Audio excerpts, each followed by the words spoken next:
Fala aí, pessoal, estamos online agora.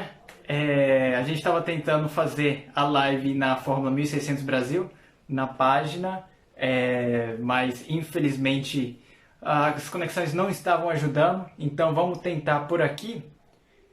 Já vou adicionar a página da Fórmula 1600, categoria que eu corri em 2014. Eu, inclusive, postei o vídeo hoje da volta rápida lá que eu fiz da classificação. E vamos ter um bate-papo bem legal. Eu espero que a conexão ajude. Vamos ver aqui. Estou só esperando a confirmação deles para começar aqui mesmo esse bate-papo. Vamos ver. Até agora nada. Estamos esperando. Mas eu acho que tem bastante história para contar, então seria realmente muito legal se desse para fazer esse bate-papo aqui. Então, não recebi sua chamada? Caramba, eu coloquei aqui.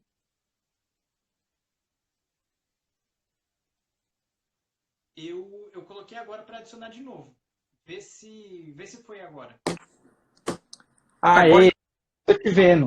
Agora também tô te vendo. Pois é. Vamos descobrir. Eu faço live 2 vezes por semana e logo na nossa vez aqui, mas não tem problema não. Depois eu vou pedir só para você, Igor, gravar na hora que a gente terminar, no intervalo e na volta, no seu IGT. Depois eu pego o vídeo para a gente publicar aqui, tá bom? Beleza. Bom, eu vou testar aqui, que eu nunca fiquei na parte de baixo. Eu sempre fiquei na parte de cima. É meio esquisito para mim também, então não me preocupa não. Então tá, Igor, muito obrigado pela sua disposição em participar aqui com a gente. Já tem um tempo que a gente tem falado em chamar você, convidar você para participar aqui da nossa live. Você que já participou da categoria, né? E essas lives basicamente são para quem já participou, para as pessoas que já viveram aqui no nosso meio, para a gente poder compartilhar um pouquinho das nossas histórias, falar um pouquinho sobre como a gente funciona. E, para a gente tem sido um grande orgulho acompanhar a sua trajetória, uma vez que você é filho aqui da casa, a primeira categoria de monopostos que você participou foi a nossa. Então, a gente está acompanhando sua carreira, tá? A gente está acompanhando suas corridas e a gente está torcendo bastante. Você deixou muito boas lembranças aqui, bons sentimentos, e a galera vibra com energia positiva para você. Tá legal? Obrigado mesmo. Ô, Igor, eu gostaria que a gente usasse a live hoje para a gente falar um pouco de toda a sua trajetória, né? Eu fui muito bem recebido pelo seu pai. Na semana passada, a gente conversou um longo período ao telefone. O seu pai é um cara, eu não conheço pessoalmente, mas só de falar com ele, é um cara fantástico. Até gostaria que ele depois viesse aqui também bater um papo com a gente, porque tem muito pai de piloto que eu acho que precisa escutar a história do seu pai, né? Mas então, hoje a gente vai fazer a sua trajetória. Eu quero que você conte para a gente, né? Dê a oportunidade da gente conhecer como é que começou tudo isso. E aí, lá no final, a gente vai começar aqui, ver onde é que isso vai chegar, né? Vamos tentar imaginar juntos aí aonde é que isso tudo vai chegar.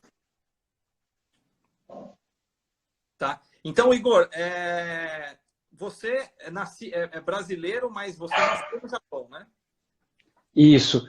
Eu nasci na província de Ishikawa, na cidade de Kanazawa, e eu vivi no Japão por 12 anos. Então, até a sexta série eu fui para a escola japonesa. Claro que a minha parte de kart foi feita toda lá no Japão também. E daí, final de 2010, eu acredito que foi, nós viemos aqui para o Brasil. E daí teve que recomeçar tudo de novo. Mas pude ter um pouco mais de contato com a família nesse período também, o que me deu um aprendizado de uma forma diferente, assim. Então foi muito bom ter conhecido também essas duas culturas, sabe? Tá. Deixa eu até aproveitar aqui, tem uma pessoa aqui que fez um comentário, falou que você está com cara de piloto agora. Eu já assisti outras lives, você não estava paramentado. E aí, é oficial agora? As suas aparições públicas têm que ser com o uniforme da Red Bull? Como é que é? Tem que ser com o uniforme da Red Bull e também do Gran Turismo, né? Que hoje são meus dois patrocinadores principais. Então, aí eu vou variando um pouco para não puxar nem para um nem para o outro. Mas aí a gente tenta sempre equilibrar, porque eu realmente tenho muita gratidão, principalmente pelo Gran Turismo, que vem me apoiando, e isso possibilitou também, querendo ou não, a entrada dentro do programa Red Bull Júnior. Então, assim, né, foi graças a ele mesmo. Igor, outra coisa que eu tenho escutado bastante nas lives, nem todo mundo conhece sua carreira desde o começo, né? Eles falam assim, você saiu do automobilismo virtual e foi para o real. Na verdade, eu conhecendo parcialmente sua história antes de falar com seu pai, eu tinha entendido que você tinha saído do real, ido para o virtual e agora vivendo essas duas vidas aí de piloto, digamos assim. Mas, na verdade, isso começa lá atrás e é meio que a primeira foi a virtual, né? Conta pra gente como é que Exato. lá no Japão ainda. Então, na verdade, na época eu estava completando 3 anos e meu pai já estava querendo me apresentar ao kart. E ele já viu que eu gostava muito de carrinhos, eu sempre gostava de brincar. E meu pai também tinha competido 1 ou 2 anos no passado, na época da adolescência dele. Então, para ele incentivar no esporte que ele gostava também, no automobilismo, ia ser um ótimo programa em família, vamos dizer, né? Então, ele comprou o volante, tinha saído o Gran Turismo 3 na época, para que eu pudesse ter uma noção básica ali de pilotar, o que é o acelerador, o freio, né, o volante e pelo menos tangência. Claro que naquela época o simulador não era, nem se compara ao que é hoje, mas você ainda assim podia ter uma noção básica dos controles. Então, assim que ele viu que eu tinha começado a progredir, ele me introduziu no kart mesmo. Então, eu tirei minha primeira licença antes de completar os 4 anos, e a partir disso, sempre o virtual e o real meio que andaram juntos.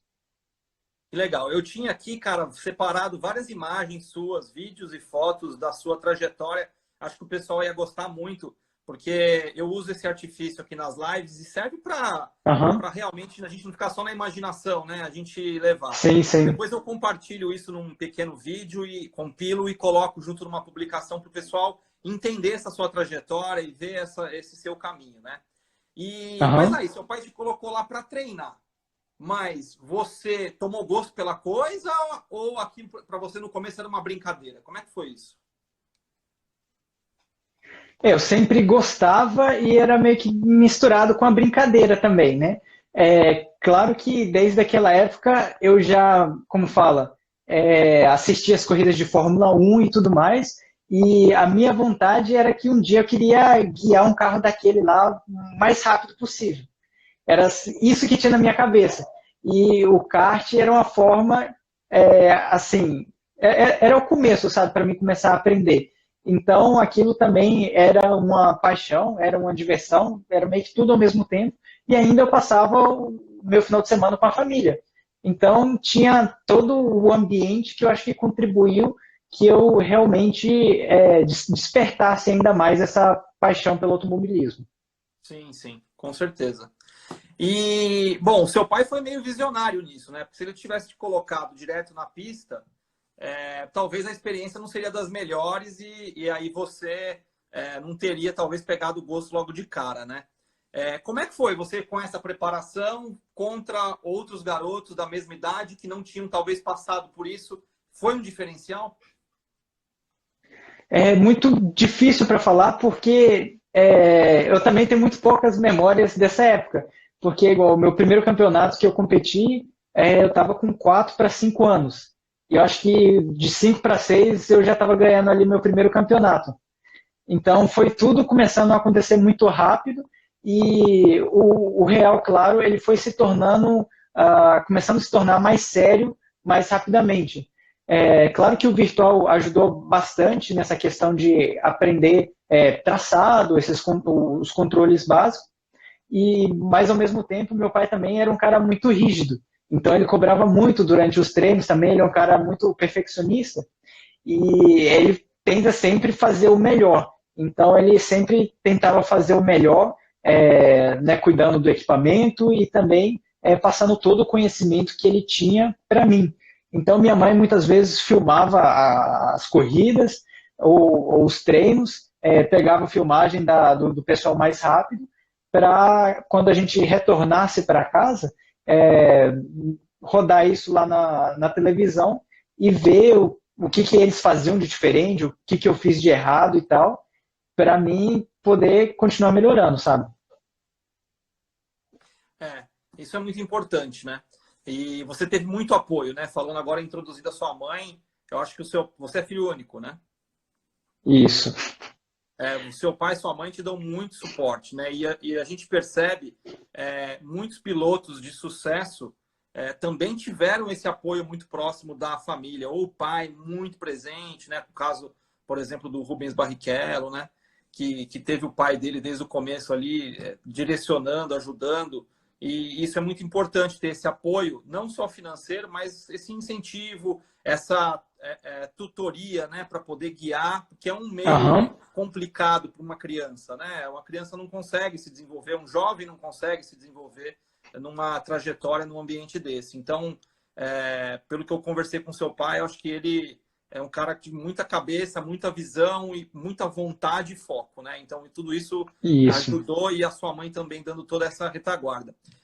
Para sua mãe, como é que ver você nas pistas hoje e antes? Ela já se acostumou ou aí ela tem um certo receio? No começo, principalmente, ela tinha um certo receio, mas acho que com o passar dos anos ela foi acostumando. Mas hoje ela fala que muitas das vezes ela coloca para passar a corrida, mas ela quase não assiste, ela mais escuta e fica orando ali ao mesmo tempo, fica na torcida. Querendo ou não, acho que acelera bastante o coração dela também. Com certeza.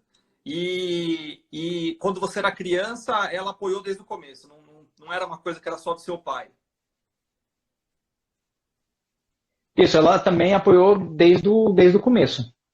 Ela sempre estava junto, todos os finais de semana ela estava ali ajudando. Então, era uma equipe que era meu pai, a minha mãe, que era assistente do meu pai como mecânico, fazia fotos, filmagens, e eu como piloto ali, o aprendiz, né?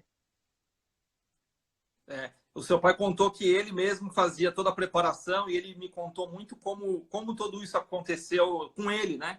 Porque a sua história, na verdade, é uma continuação da história dele, né? E foi sempre assim lá no Japão, né? O seu pai sendo o seu preparador e dando todo o auxílio, né? Exatamente. Até pouco tempo atrás também, teve isso, né?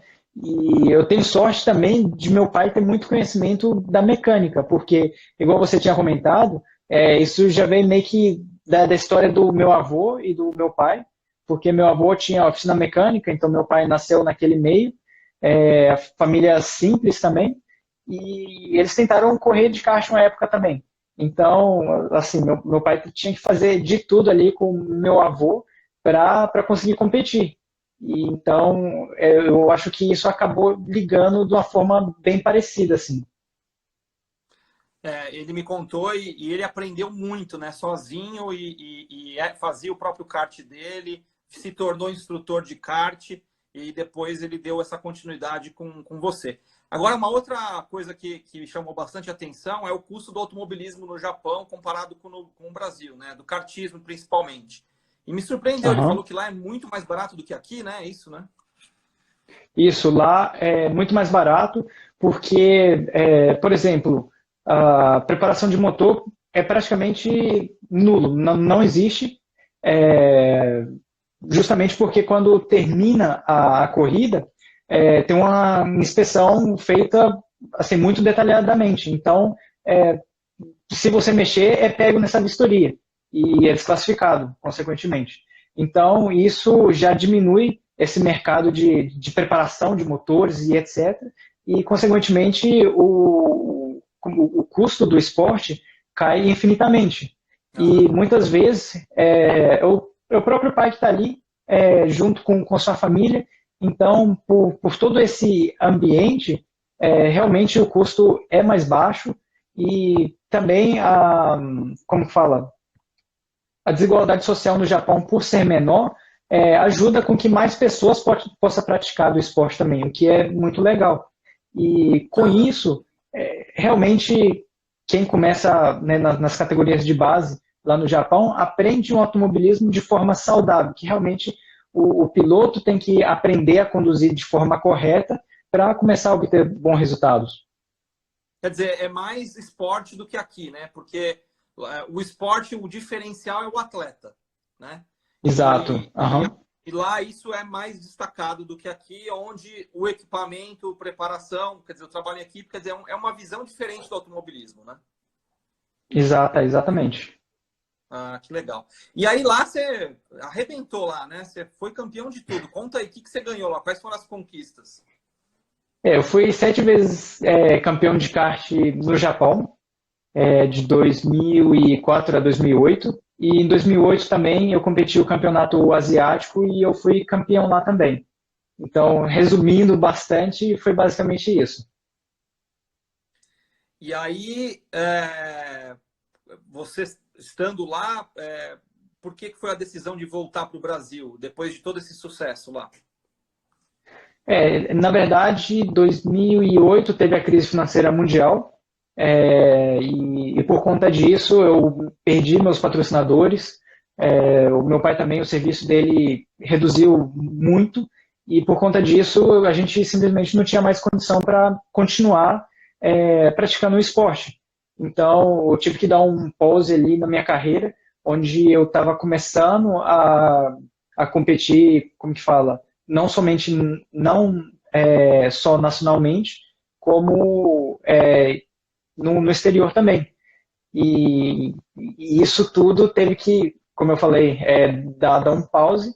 E a gente tentou ficar lá mais 1 ou 2 anos, só que as coisas estavam muito lento para começar a melhorar e decidimos que era melhor retornar para o Brasil, porque eu estava começando a entrar na adolescência também, eu não tinha muito contato com a família, fora meu pai e minha mãe, com meus avós e etc. Então, minha mãe achou que era o momento ideal ali para fazer essa transição e conhecer mais a cultura daqui do Brasil também. Mas aí, nesse momento de retorno, chegou a passar pela sua cabeça que a sua carreira não teria continuidade ou não? Você já voltou, já tentando se estruturar para voltar? Como é que foi isso? Meu pai trouxe um kart do Japão também, que ele tinha comprado. E né, eu sabia que era difícil naquele momento o meu retorno para as pistas, mas sempre teve aquela vontade que, quem sabe, não daria. Então, sempre a gente tentava correr atrás de patrocínio aqui e ali. Eu sempre estava treinando de kart aqui na região também, que tem uma pista de kart na minha cidade. Então, a gente foi né, tentando gerenciar isso da melhor maneira possível e conseguimos né, achar uma oportunidade ali, encontrar alguns patrocinadores e também encontrar a Fórmula 1600, que tinha um preço, né, tem um preço super acessível assim, comparado com as outras categorias, para dar o meu retorno no automobilismo. Então, aí, pessoal, chegamos na Fórmula 1600, tá? Então, aí, você ficou um período aqui fazendo treinos, né, com o seu kart, e aí vocês foram buscar alguma oportunidade, né? E aí vocês encontraram a Fórmula 1600. Você já tinha dirigido algum tipo de carro com marcha, com câmbio antes ou não? Não, praticamente zero. Zero. E como é que foi essa adaptação para você sair do kart e sentar no Fórmula 1600, que tem embreagem, né? Quer dizer, tem a troca de marchas, é um carro bem diferente do kart, né? Como é que foi essa adaptação para você? Para mim, principalmente até na primeira etapa, ainda não era muito natural tudo isso. Eu estava completando 15 anos. Então, assim, né, quando eu fui tirar a minha licença de piloto lá em Interlagos, no condomínio onde que o primo da minha mãe morava, a gente pegou o carro dele emprestado, que tinha embreagem e tudo mais, e tinha muito morro. Então, meu pai fez com que eu treinasse controle de embreagem, reduções, um pouco do punta-taco, que saía, né, bem mal na época. E aí eu conseguia começar a ter uma noção um pouco melhor. E foi bem tranquilo, para falar a verdade, quando eu fui tirar a carteira de piloto, mas, né, nos treinos, classificação, beleza, mas na corrida, com um monte de carro ali, um do lado do outro, aí o bicho pegava um pouco mais. Mas a partir da segunda etapa já começou a ficar bem natural, igual eu comentei, e a partir disso só foi melhorando. Que bacana, que bacana. Pelo menos a gente tem alguma coisa em comum. A primeira experiência com a Fórmula 1600, também você teve alguma dificuldade, assim como eu, né? Então, pelo menos... Mas é uma diferença muito grande, né? Porque o kart, eu acho que ele tem reflexo, você tem mais reflexo, né? São movimentos mais rápidos, né? E o Fórmula 1600 tem a característica de ter o pneu radial, que traz uma certa dificuldade em aderência, né? Não tem nada de apêndice aerodinâmico. Então tem que segurar no braço mesmo, né? Isso, e foi muito bom para mim ter ingressado na Fórmula 1600 justamente para aprender essa questão da aderência mecânica do carro em si, porque quando você pula direto para essas categorias mais altas, Fórmula 4, Fórmula 3, que já tem uma certa quantidade de aerodinâmica, meio que você é confundido pelo grip do downforce e pela aderência mecânica em si do carro. Então, na Fórmula 1600 foi muito bom eu ter passado por ela, por ter aprendido tudo isso. Também tem o balanço de peso, quando você freia, na Fórmula 1600 você sente muito bem o carro afundando à frente na hora de acelerar, afundando a traseira também. E, né, esses controles de aceleração e freio, né, eu pude aprender de uma forma muito positiva. E com certeza isso ajudou com que ligasse as minhas habilidades para as próximas categorias. Então, nesse momento aqui, eu tinha preparado uma foto que era uma foto do Ayrton Senna dirigindo um Fórmula Ford na Inglaterra, né? Porque é um carro muito parecido, um carro com pneu radial, um carro sem apêndice aerodinâmico, onde realmente, quando você sai do kart, deveria ser uma passagem natural para os pilotos para poder aprender exatamente o que você tirou de lição, que trabalhar o chão do carro sem ter nenhuma outra variável, né, para te confundir. E imagino que hoje a garotada que sai direto para um Fórmula 4, um Fórmula 3, se confunde e não consegue passar a sensação para os mecânicos, para a equipe, fazer o ajuste do carro, né? Porque já tem outras variáveis que estão uma influenciando a outra, né? É a asa influenciando a suspensão, trabalho de suspensão, equilíbrio de freio, contorno de curva, o próprio pneu, né? Que você tem o pneu slick, ele é muito mais sensível, o desgaste dele impacta muito mais no desempenho, né? Então também às vezes você não sabe se o problema é pneu, se o problema é um carro desbalanceado, né?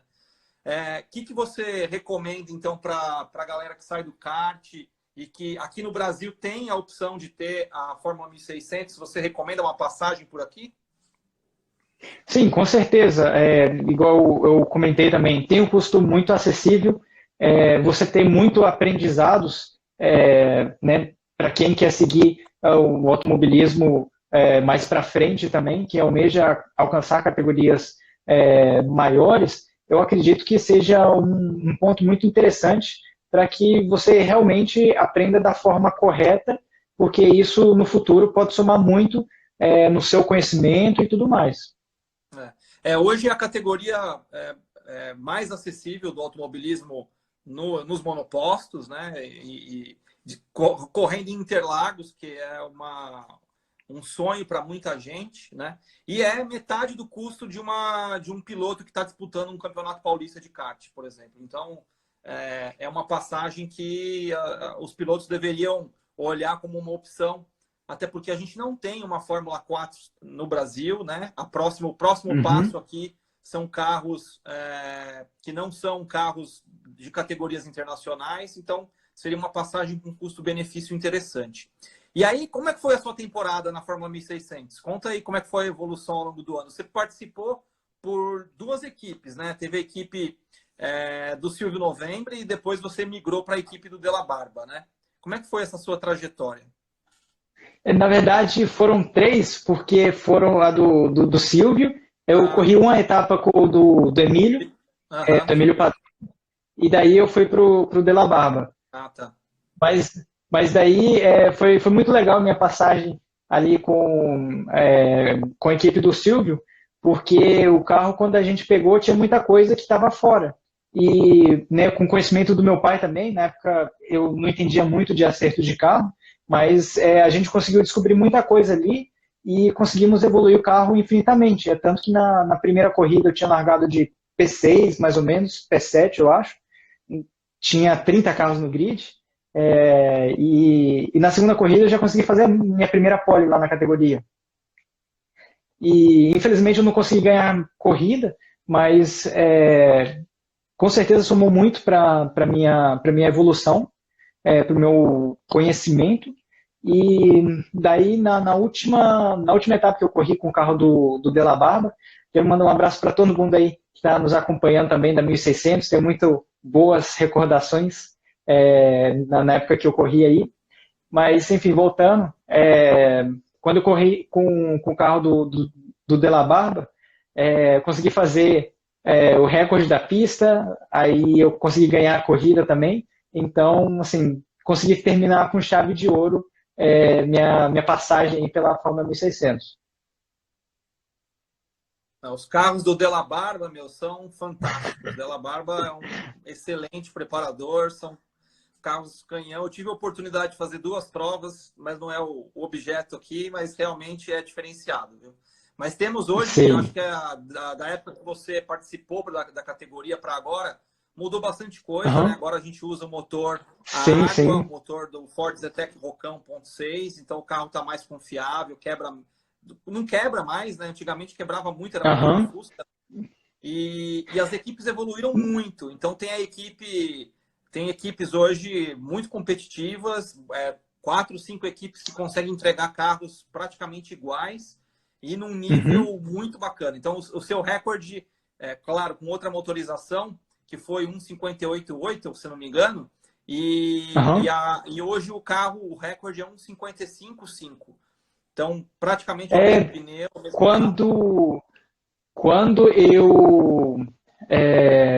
Quando eu estava correndo na Fórmula 3, eu acredito que teve um ou outro final de semana que eu vi os Fórmulas 1600 andando lá em Interlagos, e na época eles estavam virando 1,56 e tal. Então, realmente teve essa evolução, que é muito bacana ver também, né, vocês tentando sempre melhorar para entregar uma categoria bem legal também para quem está migrando do kart para os fórmulas.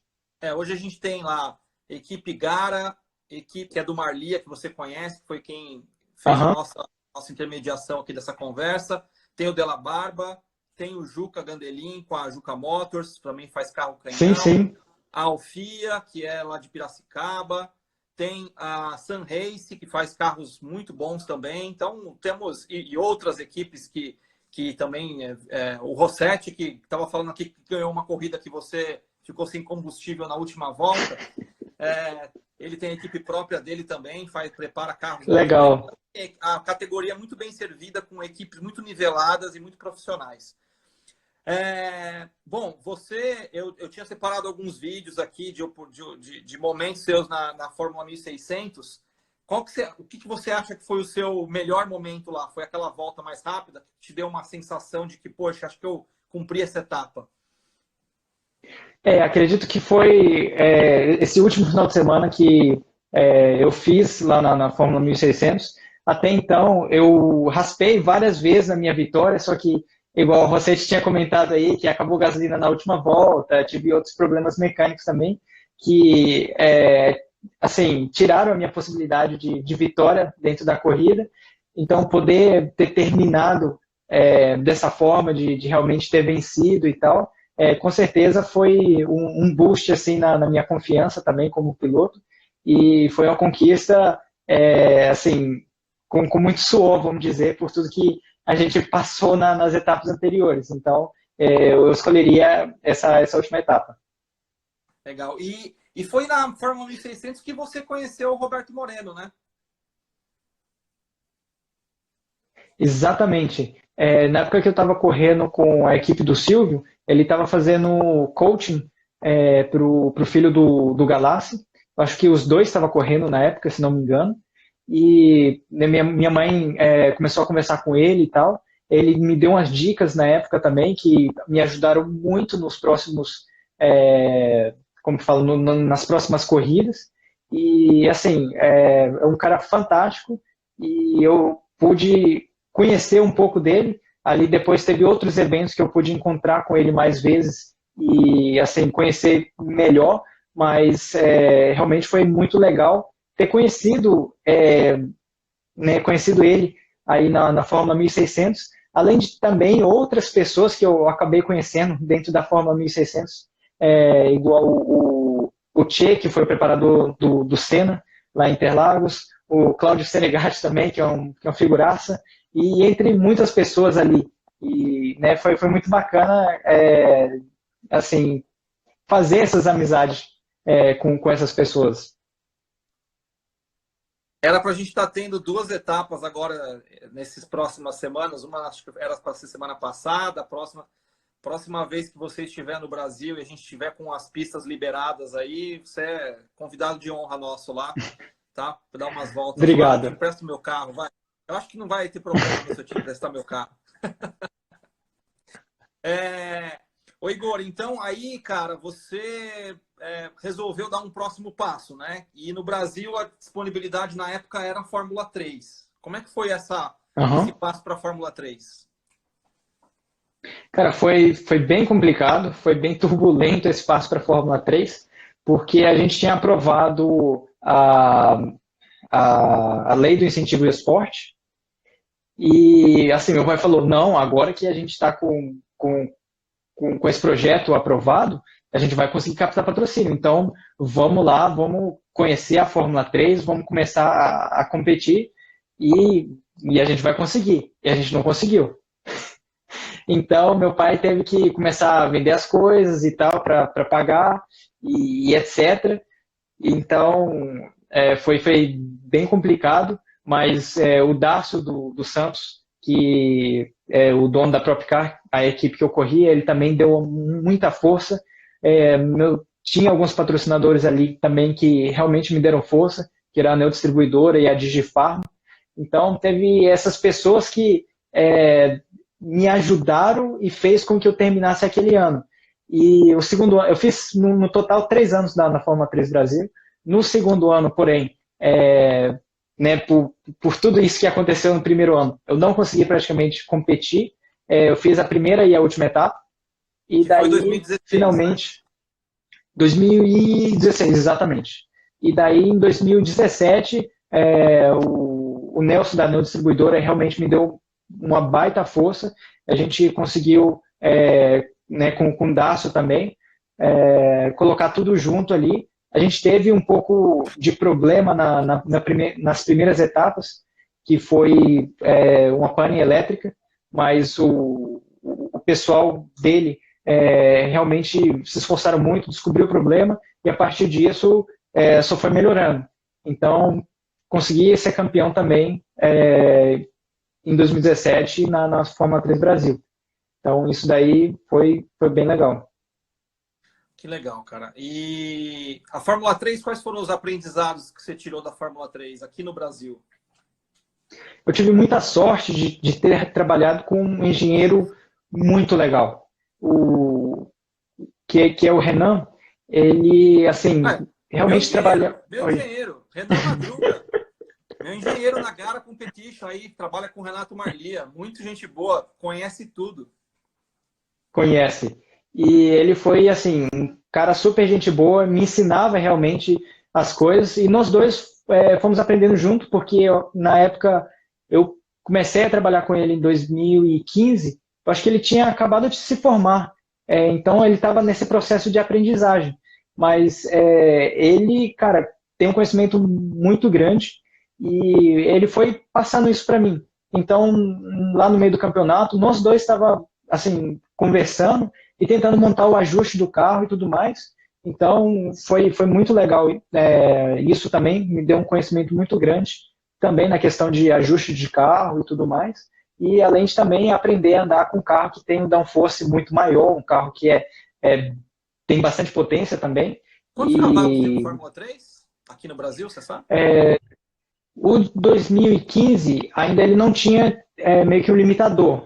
A partir de 2017 eles colocaram e dividiram melhor a Fórmula 3B e a Fórmula 3A. 2015 eu acho que tinha por volta de 260 cavalos.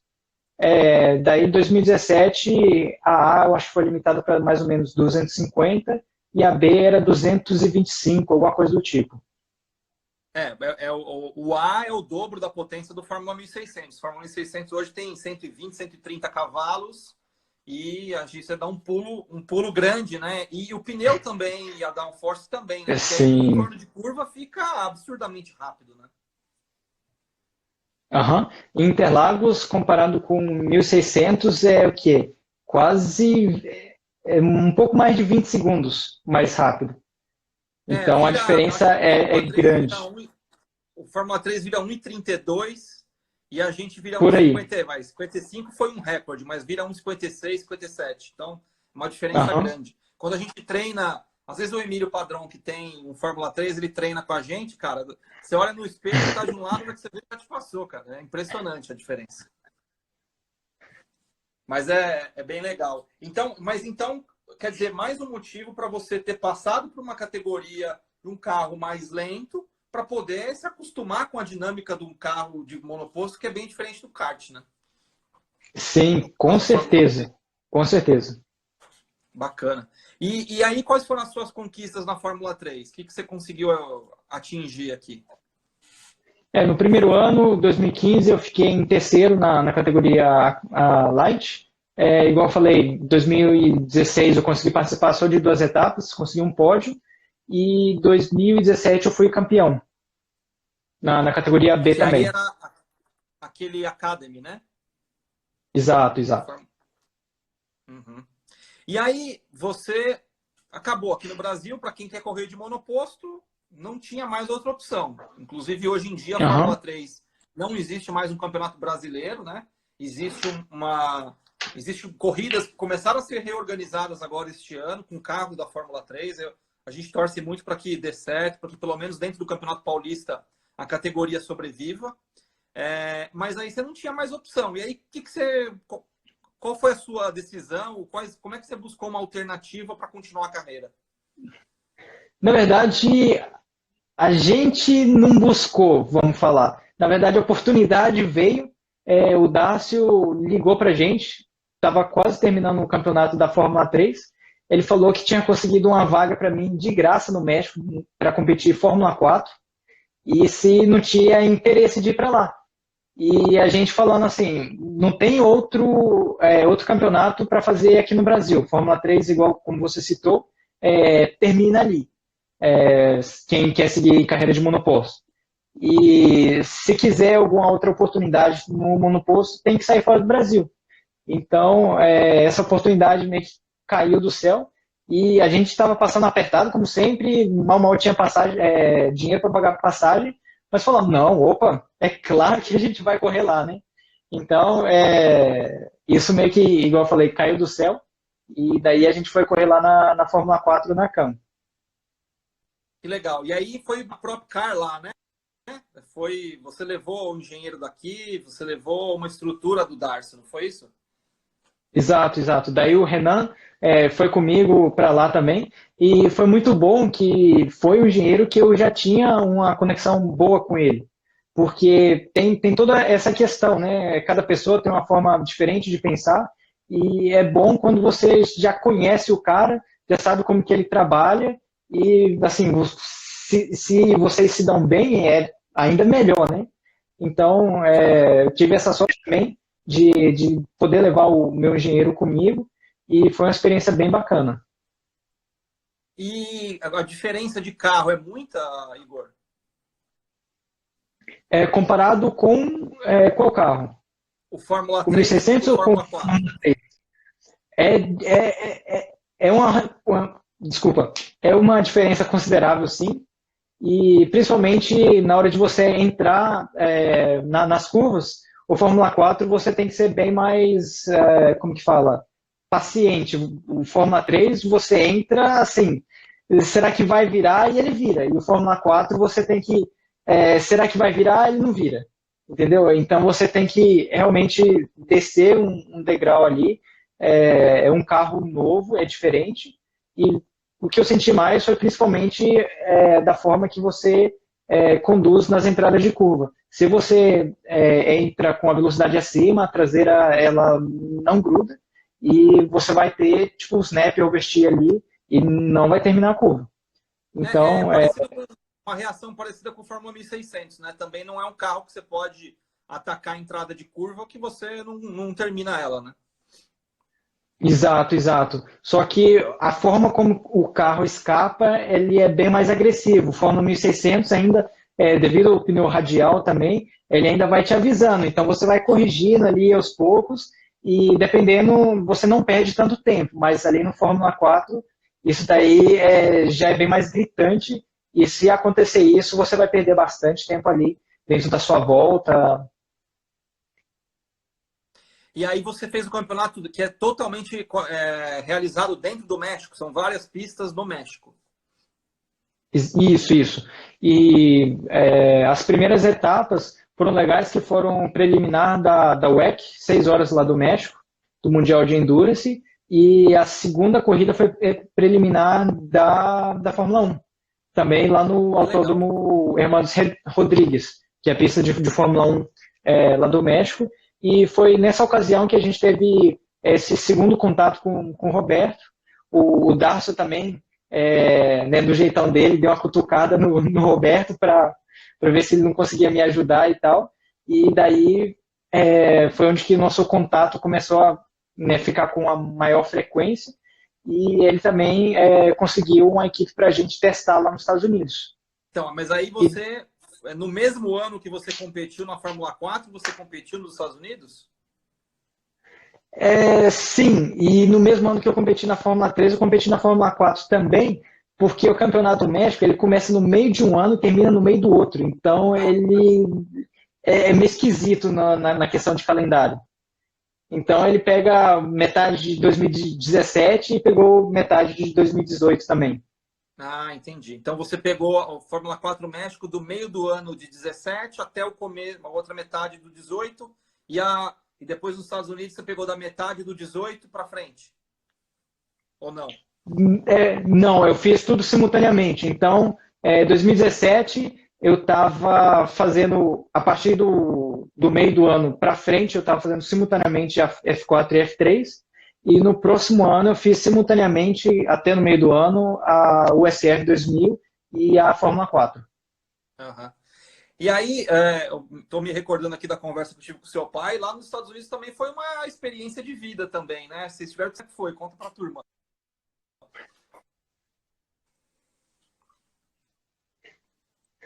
Com certeza. E daí, contando a história do primeiro teste que eu fiz lá, tinha acabado de terminar a última etapa aqui, em Interlagos, na Fórmula 3, e daí a gente não tinha direito dinheiro também para comprar passagem e tudo mais, e daí, mais uma vez, o Nelson, lá da ANEL, ele deu uma força, ele falou, não sei se no meu cartão vai ter espaço, mas se tiver, eu compro a passagem para vocês. E daí teve que dividir lá e tal, mas a gente conseguiu comprar a passagem e daí fomos para lá. O nosso cartão já estava todo estourado, era para a gente alugar um carro, inclusive a gente conseguiu fazer o book, só que não tinha dinheiro para passar os $200 lá de, como que fala? Eu esqueci o nome, é de garantia. Uhum. E daí a gente não conseguiu pegar o carro.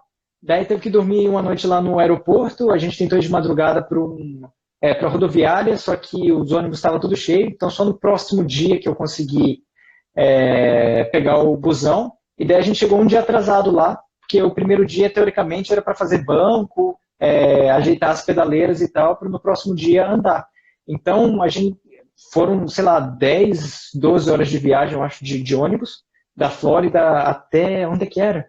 É um estado que tem acima ali da Flórida, eu esqueci o nome agora, mas a gente foi fazer o teste lá, chegamos, sei lá, 2, 3 horas da manhã para acordar no outro dia 6 horas da manhã para poder fazer a pedaleira e tudo mais.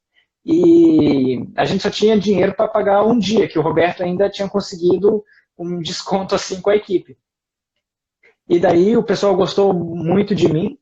E para o próximo dia ele falou assim com a gente: se vocês acertar a temporada completa comigo, esses testes eu não vou cobrar de vocês. E daí, no final das contas, a gente fez acho que 5 testes antes do campeonato, a gente fechou com ele e o dono da equipe lá da Fórmula 4 do México resolveu começar a investir em mim. Então, isso possibilitou a minha participação lá no México, lá nos Estados Unidos, desculpa. Olha que interessante, né? Você saiu do Brasil e foi para o México com a ajuda da sua ex-equipe da Fórmula 3.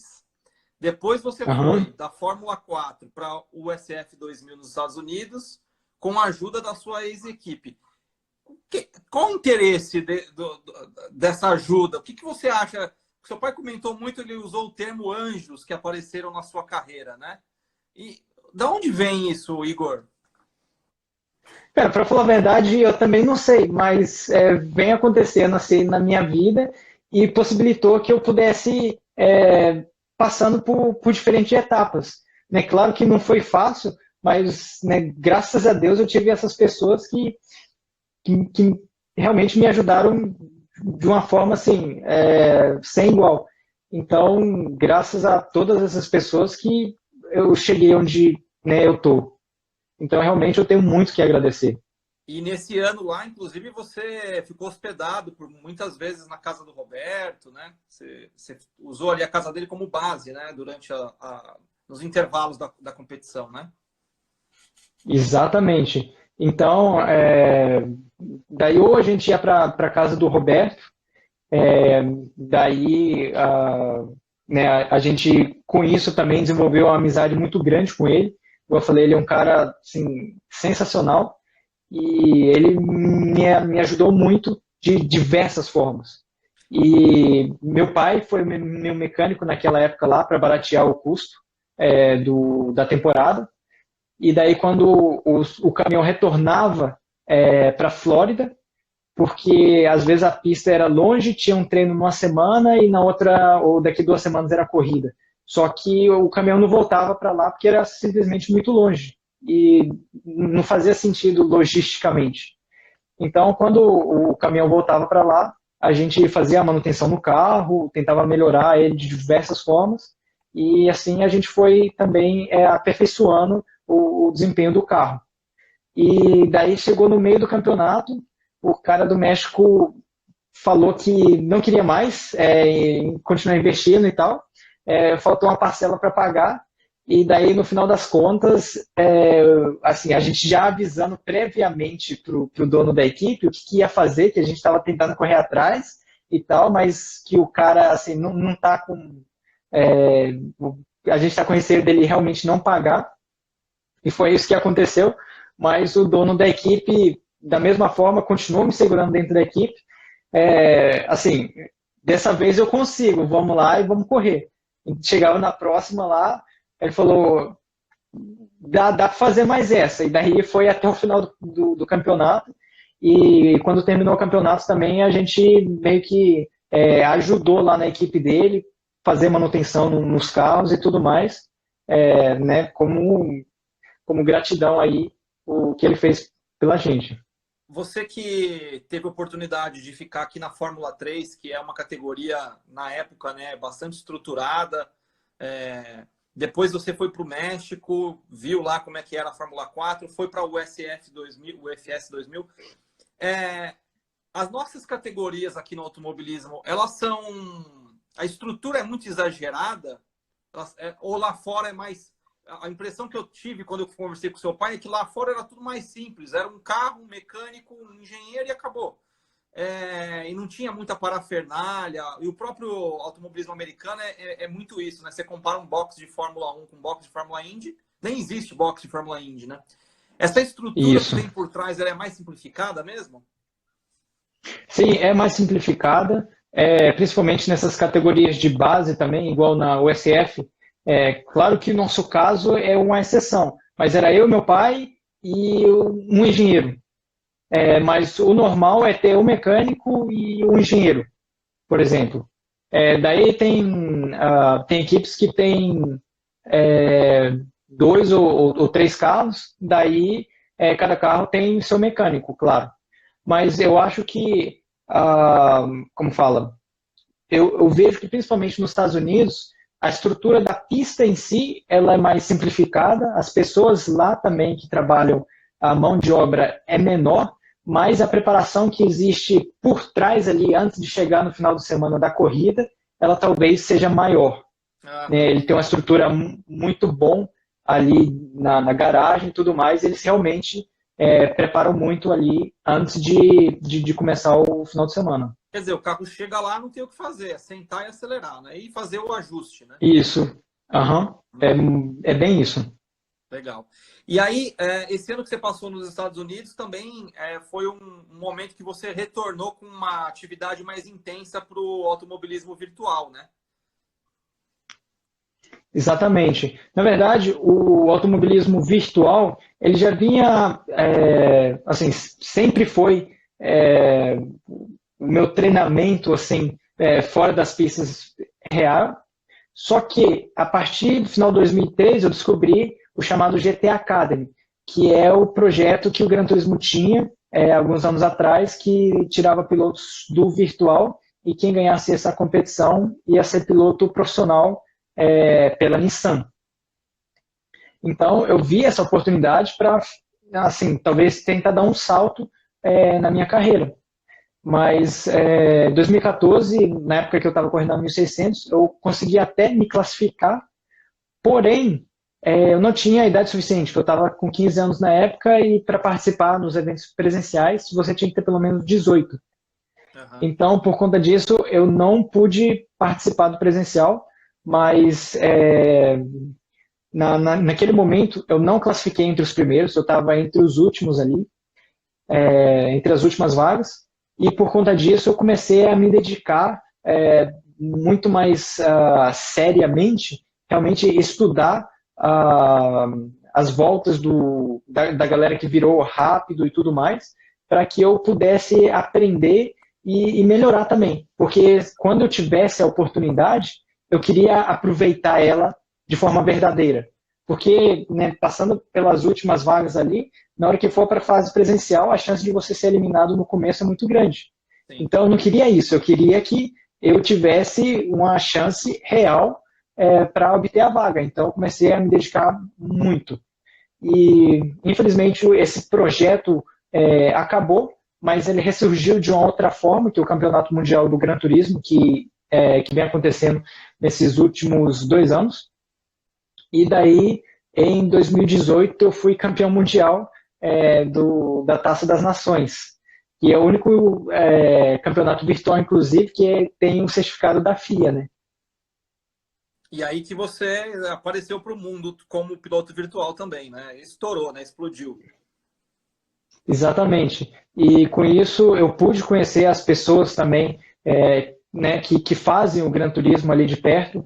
É um jogo japonês, e como eu tenho essa cultura do Japão, eu falo a língua japonesa também, a gente conseguiu uma conexão muito boa, e eles decidiram apoiar na minha carreira real também. E daí isso possibilitou a minha transição ali para a Europa, e as coisas começaram a mudar naquele momento. Até ia te fazer essa pergunta, porque você já estava nos Estados Unidos, você estava com o Roberto Moreno, que mora lá e que passou os últimos anos da carreira pilotando em várias equipes na Fórmula Indy. Seria mais, talvez, simples, fácil, barato e cômodo permanecer nos Estados Unidos e aproveitar essa carona, não? E por que essa decisão de ir para a Europa? Foi uma questão do patrocinador? Seria realmente mais barato, mas meu sonho desde pequeno sempre foi tentar alcançar a Fórmula 1, e quem sabe ser um campeão mundial. E eu acho que essa vontade, esse desejo falou um pouco mais alto e a gente resolveu fazer essa transição para a Europa. Entendi. Então foi foco. Você tem um objetivo e você vai atrás desse objetivo. Não era hora de pular o foco. Até antes da gente começar aqui, eu estava vendo um pedacinho da entrevista do Tony Kanaan. E ele estava falando que ele também ele perdeu o pai cedo e ele teve que tomar uma decisão. A decisão dele foi seguir no automobilismo. Viver do automobilismo como piloto, né? Ele falou que não deu a Fórmula 1, mas que ele fez uma carreira na Indy e tudo mais. Então, acho que é muito importante também quem realmente quer fazer escolha, né? E fazer escolha é renunciar de todo o resto, né? Então, sim, tenho certeza que você teve que abrir mão de muita coisa na sua vida pessoal, né? Na sua vida familiar, nos seus estudos, para poder se dedicar e realmente progredir na carreira de automobilismo, né? com certeza. E igual esse tempo que eu passei praticamente um ano sem ver minha mãe. E daí lá na Europa também, idem, fiquei muito tempo, né, longe dos familiares. Nos Estados Unidos, eu tive que dormir dentro de carro. Teve situações lá que estava apertado mesmo, eu tinha que rachar uma refeição com meu pai, porque senão não ia chegar até o final do mês. Mas, né, felizmente eu estava fazendo o que eu mais gostava, então era um sacrifício, mas era por uma boa causa. E Claro. isso sempre me deu muita motivação para sempre tentar seguir, tentando fazer o que eu mais gosto. E aí, então, foi essa... outra pergunta que eu queria te fazer é o seguinte. Você estava falando do Gran Turismo, que é um jogo japonês. Comercialmente, não seria mais fácil obter ajuda se você fosse um piloto japonês, com a bandeira japonesa? Talvez sim, não sei. Porque é o que a gente imagina, um cara talentoso como você. O Japão tem grandes montadoras, apoia muito o automobilismo, né? E é um país muito mais rico do que o nosso. Então, quando eu estava estudando aqui o seu caso, me passou isso pela cabeça. Mas seu pai me falou que foi uma opção da família de vocês de não ter a nacionalidade japonesa, né? Sim, igual, né, eu tenho essas duas culturas por trás e para mim, na verdade, é difícil escolher a nacionalidade fixa. E né, eu uso a bandeira do Brasil quando eu subo no pódio e tudo mais, mas igual no carro da TRS que eu utilizei no começo desse ano, vocês poderiam ver a bandeira ali atrás do carro, Brasil e Japão. Então, eu gosto muito desses dois países e para mim é difícil, porque né, esses dois países faz realmente parte da minha criação. Sim, você nasceu lá, estudou lá, passou a infância, deve ter adquirido muito da cultura japonesa, né? Isso provavelmente ajuda, porque o que a gente conhece do japonês é realmente a determinação, disciplina, né? Foco, concentração, tudo isso muito importante no automobilismo, né? Ó, o Renato Muniz está falando que você é o japonês mineirinho. Aliás, Bem isso.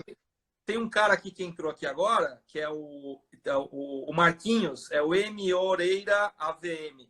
Ele está falando aqui, boa noite, meu amigo Igor.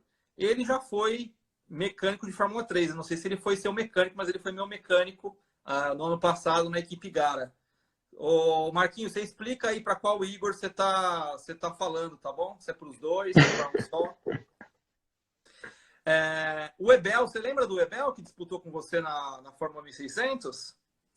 Lembro sim, na corrida que eu fiz lá com o carro do Padrão, a gente estava brigando feio, cara, lá entre as primeiras posições. Foi bem legal. E o Marlia também, que é o meu preparador, ele correu essa corrida e chegou em segundo. Você ganhou e ele chegou em segundo. Eu lembro, ele estava como coach do Matheus Muniz também, quando eu estava correndo na F3 Brasil. Então, né, lembro de todo mundo. Ó, o Edmundo está perguntando do... Fala pessoal, voltamos aqui com a live. A live encerrou automaticamente porque atingiu 1 hora de transmissão. Então estamos retornando aqui com a live. Eu já vou chamar o Igor de novo aqui, o meu xará, para a gente continuar esse bate-papo, finalizar, né? E vamos lá. Deixa eu só a solicitação dele. E daí a gente já retorna aqui com o nosso bate-papo. Voltamos. Aí voltamos. Legal. Já tinha 1 hora de transmissão, aí o Instagram corta automaticamente. Não, mas legal. Vamos continuar mais um pouquinho, a gente não vai tomar muito seu tempo não, tá? Não, tranquilo. A gente estava falando da questão do foco, da questão do Japão, né? E aí você foi para a Europa, né? Pela questão do seu patrocinador e tudo mais. Como é que foi esse seu ano na Europa competindo na Fórmula 3 regional? Principalmente a primeira metade do campeonato foi bem complicado, porque a minha confirmação da participação no campeonato foi confirmada muito tarde. Então, isso fez com que tudo atrasasse, toda a preparação ficasse em cima da hora. E o que aconteceu é que o carro ele estava sendo renovado, ou seja, entrou um modelo novo, e as equipes estavam precisando comprar os carros. Então, não era que a equipe já tinha o carro e etc. Então, o carro chegou lá na oficina, acho que uns 3 dias antes da gente sair para o primeiro final de semana de corrida, e eu fiz o shakedown do carro no meu primeiro treino livre lá em Paul Ricard.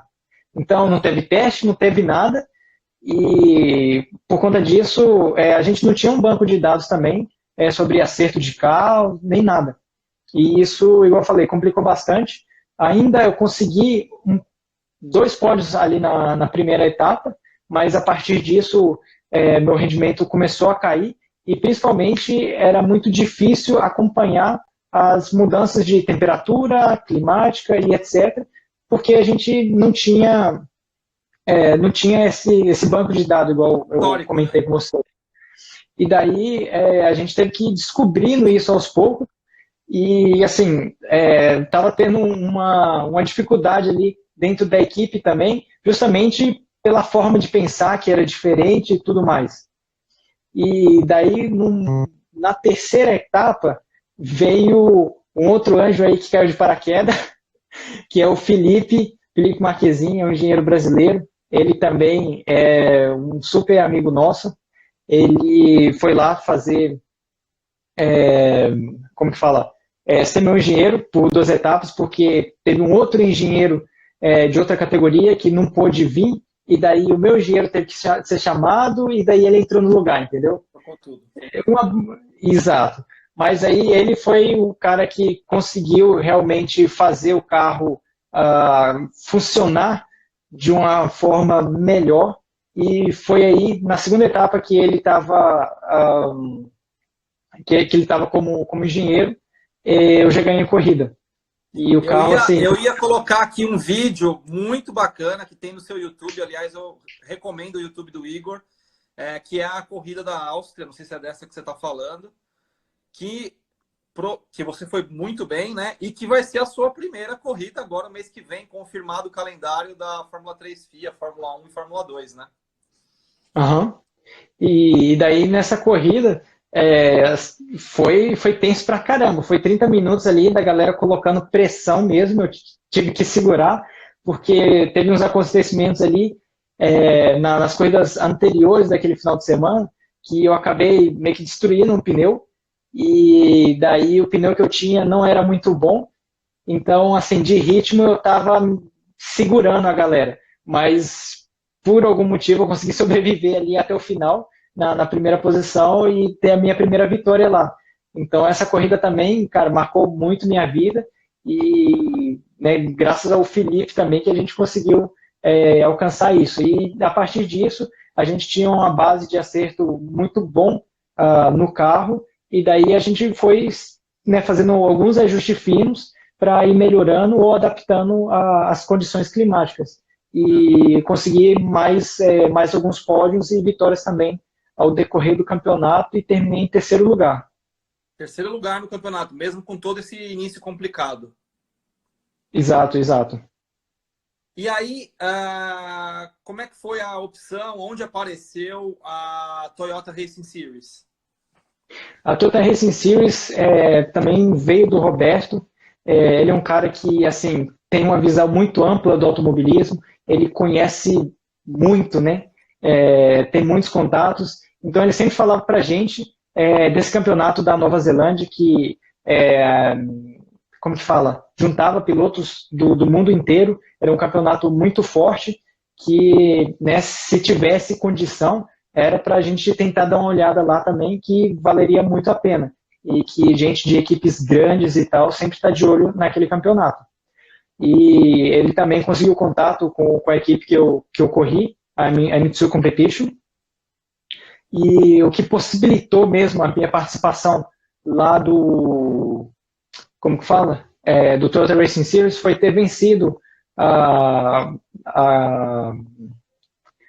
corrida dos construtores lá na final mundial de Mônaco. Nós fomos campeão mundial dessa vez na categoria dos construtores com a Toyota, e com isso eu pude também estabelecer um laço um pouco mais perto assim com a Toyota e conseguir, né, confirmar minha participação lá no Toyota Racing Series. Mas que corrida é essa? Construtores? O que é isso? É porque lá no Campeonato Mundial do Gran Turismo, existe meio que duas categorias. Isso, eu esqueci de mencionar, desculpa. Mas tem a Taça das Nações, que eu fui campeão em 2018, e tem a Taça dos Construtores. Daí você virtualmente assina com a marca que você gosta e você corre representando somente aquela marca. Entendi. Ah, legal. Então isso te abriu portas para estreitar o relacionamento lá na Toyota. Exatamente. E com isso, igual eu falei, eu consegui confirmar minha participação lá dentro da Toyota Racing Series.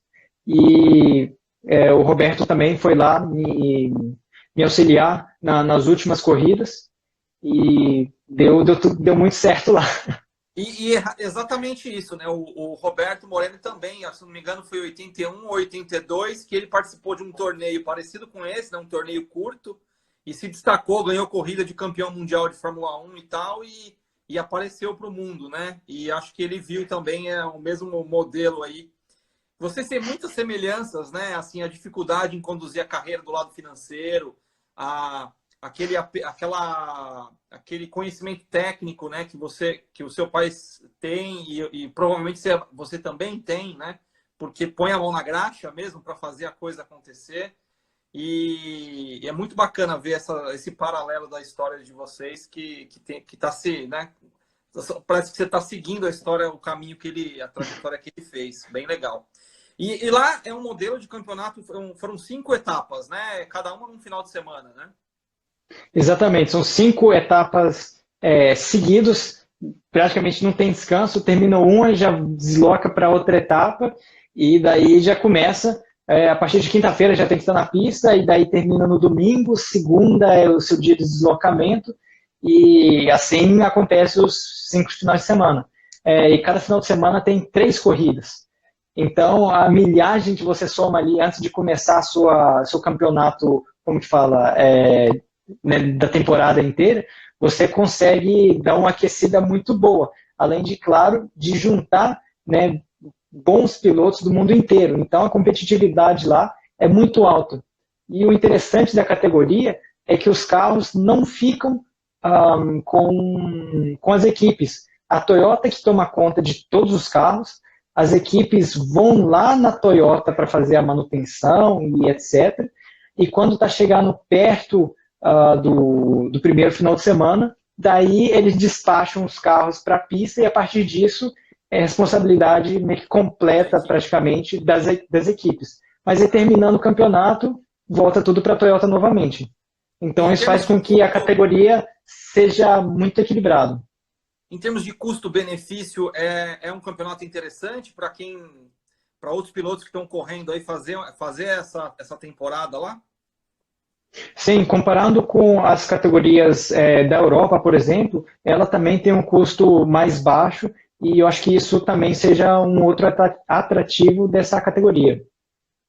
E assim, eu acompanhei bastante quando eu fiquei sabendo que você participaria dessa competição, porque eu administro aqui as redes sociais da Fórmula 1600 e a gente, se você, não sei se você acompanhava, a gente postou muita coisa sua, todas as suas corridas, os seus resultados.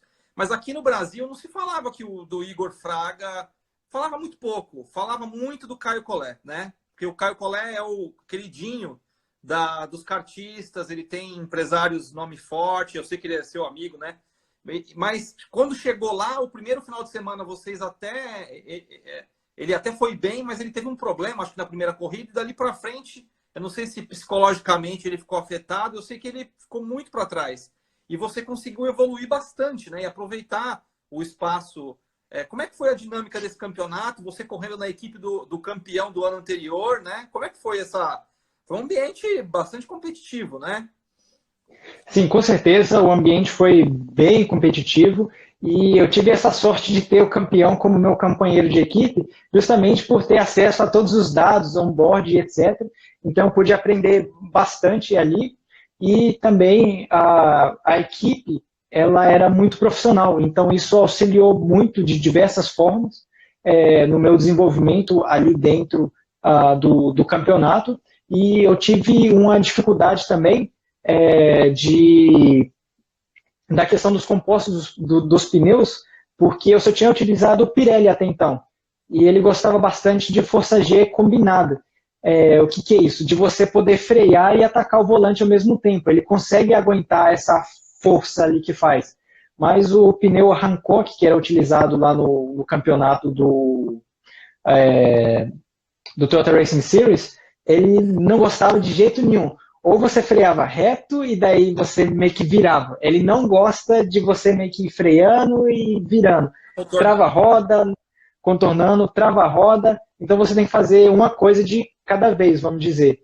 E a forma de você conduzir também, por causa do balanço de peso do motor, que era um pouco diferente, que utiliza o mesmo chassi da categoria que eu competi, da Fórmula Regional, mas motor e motorização e pneu ele é diferente. E, no geral, ele é bem mais parecido com o carro da Fórmula Renault. Uhum. Não, que tinha vários pilotos da Fórmula Renault europeia lá, né? Exato, exato. E com isso, essa primeira etapa teve como que fala? Esse momento de adaptação, vamos dizer. Então foi um pouco mais complicado, mas eu sempre tentei fazer o meu melhor. Se não estava dando naquele final de semana, vamos tentar enxergar o problema, onde que está, vamos tentar, né, coletar o máximo de ponto dessa situação e vamos para a próxima. Na próxima, a gente tenta revisar tudo e ir melhorando. E foi justamente isso que foi acontecendo. Na segunda etapa, eu já estava bem competitivo, fiz minha primeira pole lá dentro da categoria, e assim, estava num ritmo muito bom, só que infelizmente as coisas não encaixaram muito bem. Na largada da primeira corrida, na hora que eu larguei, fui trocar da primeira para a segunda, deu o dente com dente lá no gearbox, na caixa de transmissão, e daí ele meio que deu uma engasgada e não trocou de marcha. Daí eu tive que apertar o botão mais uma vez, o paddle shift, a borboleta, para jogar o sinal. Mas, assim, já tinha perdido tempo ali, perdi 2 posições com isso, então eu não consegui a minha vitória. E daí, na segunda classificação, teve um cara na minha frente, que eu estava na melhor volta, ele saiu fora da pista e com a reentrada dele meio que atrapalhou a minha volta. Isso também prejudicou um pouco e não consegui fazer a pole justamente por conta disso. Então, as coisas não encaixaram muito bem naquele final de semana, mas ainda assim eu consegui manter no pódio e somar boas pontuações. E na terceira etapa foi onde que eu consegui a minha primeira vitória. E na terceira corrida, o líder do campeonato, o Liam Lawson, que foi campeão do ano passado também, ele teve um problema técnico e com isso eu já estava na liderança, porém ele acabou abandonando a prova. E isso fez com que eu pudesse inverter essa questão da pontuação, passar a ser o líder. E na quarta etapa foi assim a minha vez de ter uma má sorte, vamos dizer, que o cara na última corrida ele acabou me dando um empurrão por trás, eu rodei, caí para a última posição, mas só acho que eu consegui retornar a competição, a corrida, e teve um safety car, então pelo menos juntou ali o pelotão e eu fui tentando recuperar o máximo de posição que dava para tentar somar o máximo de pontuação. Então eu consegui chegar em oitavo ainda, tinha aproximadamente 20 carros e, claro, eu perdi a liderança do campeonato, mas a distância não era muito grande. Então foi para o último final de semana e ali foi nos final de semana que eu acho que eu consegui colocar tudo junto, vamos dizer, e ser campeão ali na última corrida. Eu acompanhei todas as corridas nos resumos que eram divulgados depois, né, nos vídeos da organização.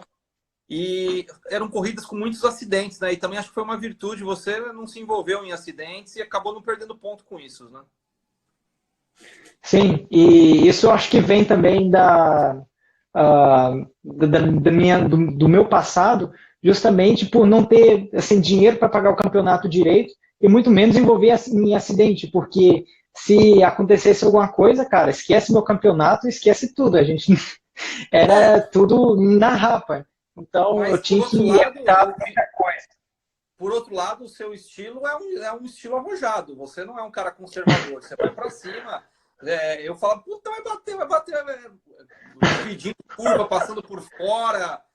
Claro, eu entendo isso que você está falando. A gente que é piloto amador, a gente também tem a mesma preocupação. Assim, é uma vitória ou é R$2.000 a menos do bolso, né? Às vezes você tem que fazer essa escolha, né? No nosso caso, R$2.000. Lá é coisa de alguns $1.000, né? Então, mas eu acho que você é um cara agressivo, sim. Eu não sei se você lembra muito dessa questão do cheque que você tem que pagar, não, viu? Acho que isso aí é a história que você conta do seu pai. Na hora eu peço a Deus e entro por dentro, ou vou por fora, tento fazer as ultrapassagens.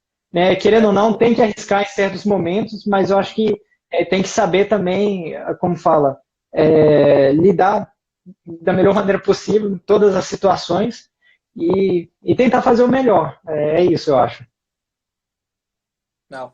E acho que você sentia lá da Nova Zelândia a repercussão que estava tendo aqui no Brasil durante esse torneio?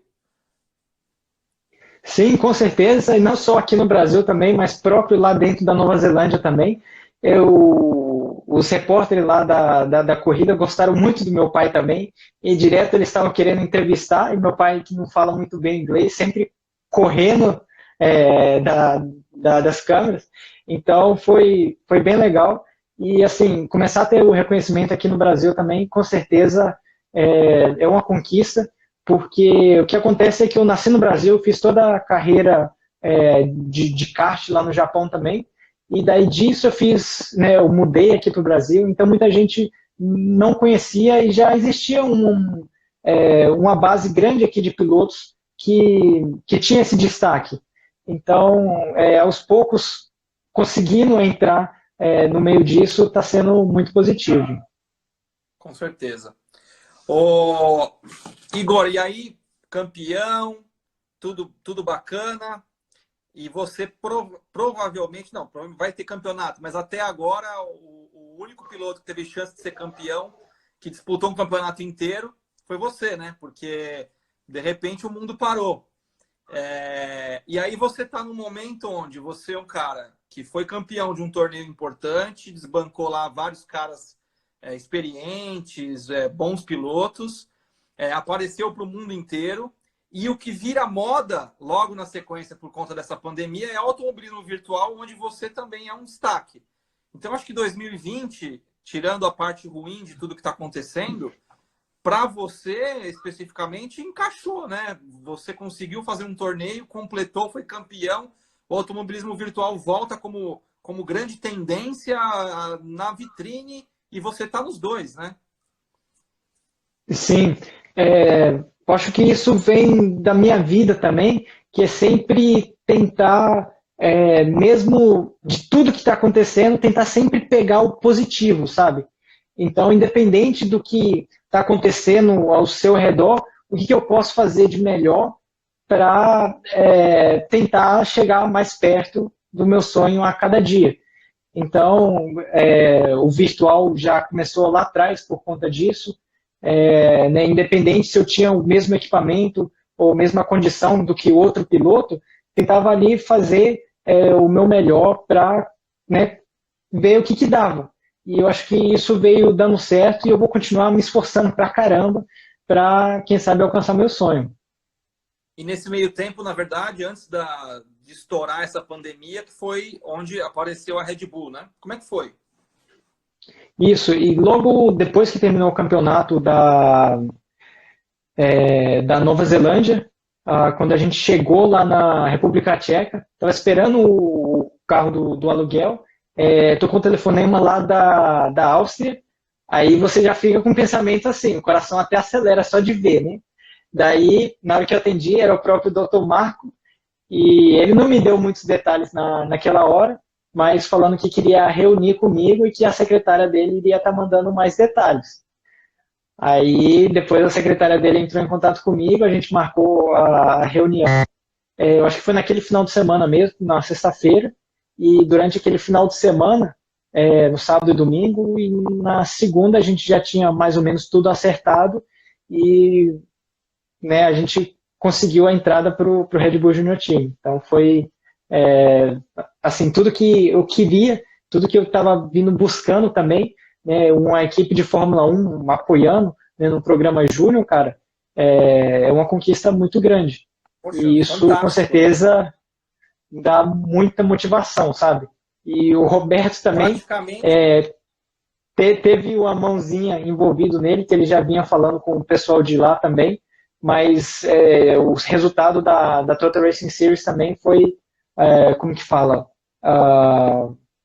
algo que realmente precisava para fechar esse ciclo e fazer tudo acontecer. Foi a carta de recomendação final, né? Ó, tá aprovado. E hoje em dia é muito difícil chegar na Fórmula 1 se não for através desses programas, né? Que tem a McLaren, a Renault, a Red Bull e outras equipes, né? Porque são poucas vagas. E eu acho que o da Red Bull ainda, se a gente pega pelo histórico, é o que mais promoveu pilotos. Tem a Toro Rosso para entrada, né? Então, quer dizer, é um pouco tem mais chances, né, de participar. Quantos pilotos estão nesse programa? Cara, para falar a verdade, eu não sei. Na Fórmula 3 da FIA, acredito que comigo são 3 ou 4. Uhum. E na Fórmula Por 2? um todo, na Fórmula 2, seja 1 ou 2, acho que é alguma coisa assim. Para falar o número exato, eu não vou saber te falar agora no momento. É bom você ir atrás disso aí, que são os caras que vão competir a vaga com você lá, hein? Mas é um funil, né, cara? Não tem jeito. Vai sim. funilando e depois é uma vaga a cada 2 anos, na média, que tá aparecendo lá, né? Com certeza. E quais são as perspectivas para esse ano, Igor? Agora o calendário saiu, né? Vão ser 2 corridas na Áustria para começar o campeonato. Uma pista que você se deu bem, que você conhece. Quais são as perspectivas? Já está ansioso? Saiu ontem, acho que o calendário, né? Saiu esses dias. Claro que eu estou bem ansioso para retornar ao carro de corrida de verdade. E para mim, esse ano vai ser um aprendizado muito grande, porque a característica do pneu também, ele é bem diferente de tudo que eu vinha tendo experiência. Ele basicamente dura uma volta e a partir disso só vai caindo de desempenho. Então, classificação, você tem uma volta, talvez a segunda, mais ou menos, e a partir disso pode esquecer. E durante as corridas também você tem que gerenciar muito bem, principalmente no começo da corrida e tal, porque senão no final da corrida o desempenho pode cair infinitamente. Isso já visando, como fala, um pneu parecido que vai ter lá na Fórmula 1. Então, isso não vai ser nada fácil, mas tentar aprender da melhor maneira possível, o mais rápido possível também, para que a gente possa brigar lá na frente aí, se Deus quiser. pelo que você tem conversado com a própria equipe, com a própria Red Bull, a questão de você já estar com 22, atrapalhar de alguma maneira ou não, tá ok? Eu acredito que, para falar a verdade, não. Não me envelhece ainda não, que estou com 21. Não estou com 22 ainda. Ah, opa, desculpa aí. Tranquilo. Mas, cara, para falar a verdade, eu não sei, mas isso é um negócio que não dá para mudar, então é o mesmo que eu venho falando. Vou tentar fazer o meu melhor aqui. Se der, deu. Se não der, não deu. Mas a gente já está chegando aqui, que já está sendo assim, né, quase que um milagre.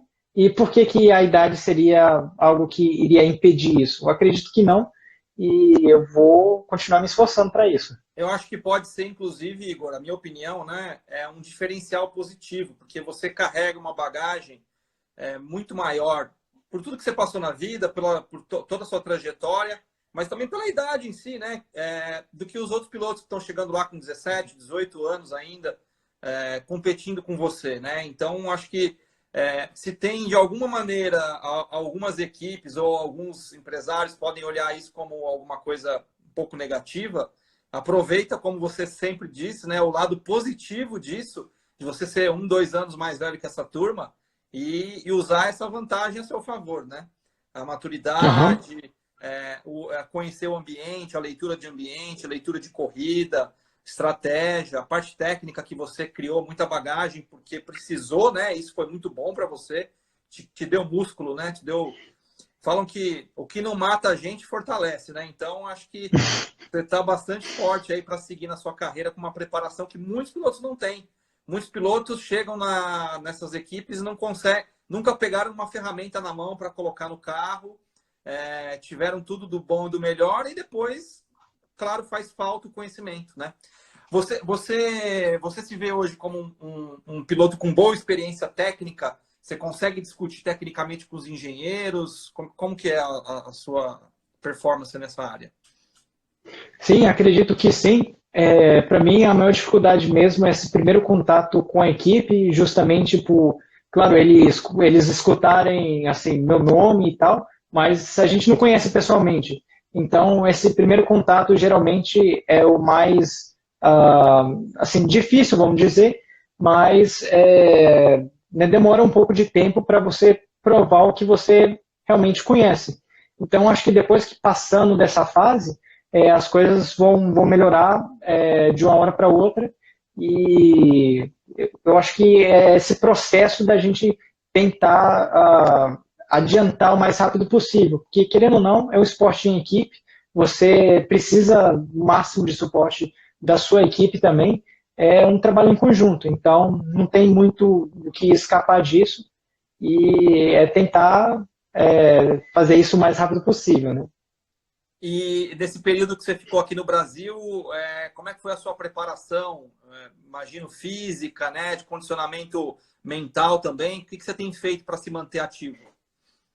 Eu venho me esforçando bastante nos treinamentos físicos, igual com toda a história que eu contei para você lá nos Estados Unidos, por exemplo, que às vezes não tinha lugar para ficar e tal. O preparamento físico meu, querendo ou não, ele não dos tops. Então, o tempo que eu tinha aqui estabelecido nesse local, eu estava com personal trainer e treinando, cara, muito. Alimentação e tudo mais também, para quando retornar eu esteja muito melhor do que eu entrei no começo desse ano. E, cara, faz uma diferença boa, assim. Espero que isso também me ajude quando retornar às corridas. Já está. Falta o quê? 30 dias? Acho que um mês para isso. Estou ansioso pra caramba. Exatamente. E também, claro, no virtual, para sempre manter os reflexos ativos e tal. Tentar assistir as corridas passadas da Fórmula 3 para entender o que aconteceu e tal. E mais ou menos isso. E você está na equipe que tem o filho do Ralf Schumacher, né, como companheiro, é isso? Exatamente. Que é muito bom, né? Porque Você está numa equipe com um cara desse, você vai bem contra um cara que vai ter atenção da mídia, com certeza, né? É ótimo. E eu acho que na Fórmula 2, na sua equipe, tem o Pedro, é isso? O Pedro Piquet? Isso, aham. E vocês vão ter uma convivência ali? É um pouco separado, mas acredito que sim. Ele também me deu umas dicas lá em Bahrein, quando a gente estava testando. Então, isso vai ser muito bom, porque ele já passou pela Fórmula 3. Acredito que ele fez 2 anos, que era GP3, passou para a FIA F3. Então, ele tem um conhecimento grande da categoria. Então, é bom ter um cara como ele dentro da equipe, que eu tenha mais fácil acesso assim também para conversar, porque com certeza toda ajuda é muito bem-vindo. Então, né, eu tenho muito que aprender ainda, então vamos continuar caminhando para isso. Não, mas muito legal. Quanto tempo para chegar na Fórmula 1? O pessoal está querendo saber aqui, tem um monte de gente perguntando. Se Deus quiser, daqui uns anos. Não vou saber falar não, mas que eu vou estar me esforçando para isso, vocês podem ter certeza, gente. E tem muita torcida, viu? Acho que fazer Obrigado. um piloto brasileiro com tanto carisma e com tanta gente colocando energia positiva aí para que dê certo, viu? Parabéns pelo... Você conquistou isso, né? Isso não vem de graça. Igor, para fechar, eu queria saber, nós temos muitos pilotos no kart brasileiro, mas a gente está com poucos pilotos na Fórmula 1, né? Então a gente tem muito na base e a gente tem nenhum hoje em dia no topo.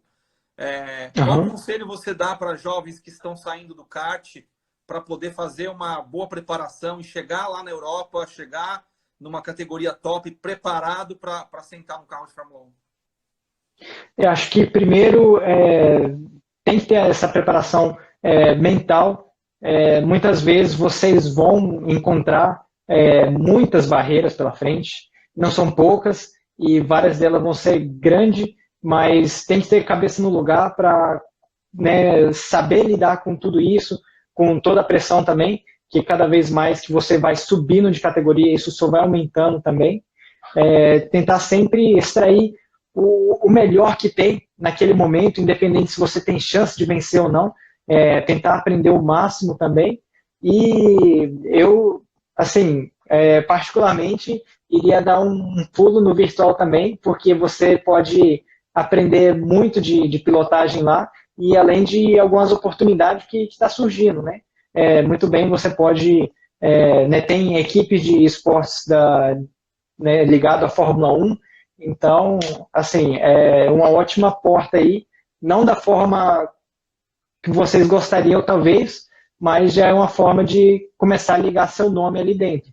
Então, eu acho que é tentar tudo que você pode, realmente, para alcançar seus sonhos, se realmente é alguma coisa que você gosta muito.